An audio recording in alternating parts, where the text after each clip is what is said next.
Well, hi there, Internet. My name's Court, and this is a rant. Last week, Warner Brothers and New Line finally dropped the trailer for Andy Muschietti's big screen adaptation of Stephen King's It.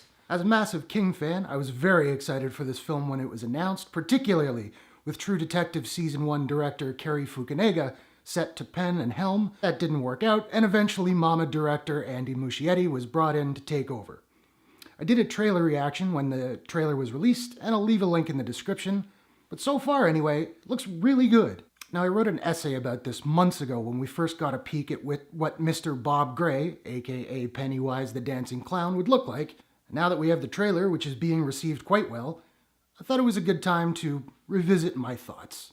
Now, let's be honest, the miniseries was not that good. I'm sure I'm going to take some heat for that, but putting nostalgia aside, it really is pretty bad. Sure, Tim Curry was great, but It is one of King's nastiest books, and trying to recreate it on a TV budget on a network in the 90s wasn't ever going to work. Even before we got the picture of Pennywise, we got the announcement that Bill Skarsgård had been cast in the role, and the internet, as it does, flipped out.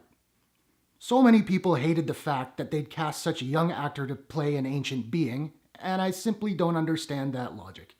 So this video will explain why I believe casting a young actor for Pennywise was the right call. But first, we have to address the elephant in the room. An elephant named Tim Curry. I saw so many comments reading, "Dude was amazing as Pennywise, just get Tim Curry back." I find this absurd. Yeah, he did a great job, but Curry's in his 70s now, he's had a stroke and can barely stand on his own. At this point, he cannot play the role. But why would anyone want that anyway?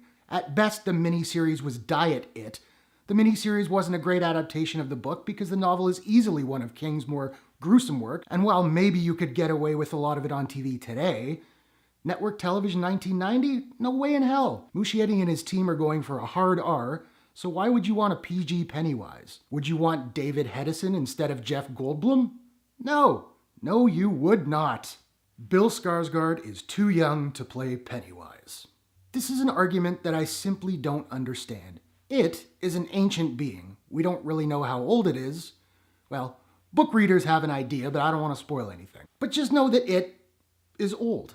Sure, you could cast an octogenarian to play Pennywise, and that would indeed be a cool interpretation. But if a being is essentially immortal, how does physical age really play a part? If a being is essentially immortal, would it look old? Middle-aged as Curry looked? Young? It doesn't really matter. How does middle age suggest ancient more than an old or young man? It should also be considered that it is really hard to tell an actor's age under that amount of makeup. But I quite like the idea of an immortal being looking like a young man. That idea suggests a timelessness and otherworldly quality that I believe will work really, really well. Let the costume tell his age. If they're going with a younger actor to play this force of evil, how will they portray his costume? Well, based on photos and the trailer, the costume will paint Pennywise as an old, if not necessarily ancient figure. Have a close look. Costume director Janie Bryant referred to the outfit as medieval and Victorian, and I can see that. The Middle Ages were 1,000 years ago, and to have this clown wearing such old-style clothing would suggest his age even when his face doesn't. Old costume plus young face equals eternal. This costume is even too retro a look for hipsters to try. He cobbled it together a millennium ago, and I really like that dichotomy. The young face and body, the ancient clothing. Now, will Skarsgård do a good job? Will it be a good film? Who can say? But thus far, I'm digging this direction. Part 1 comes out in September, and I'll most certainly be reviewing it when it does, so be sure to check back to this channel after the release. So what do you think of a young actor playing Pennywise? Are you excited for it? Hit the comments below and let's discuss. And if you liked this video, I'd love it if you'd give it a like, a subscribe, or a share. And I promise that if you do, you'll float too. Thanks for watching. See you in the next one.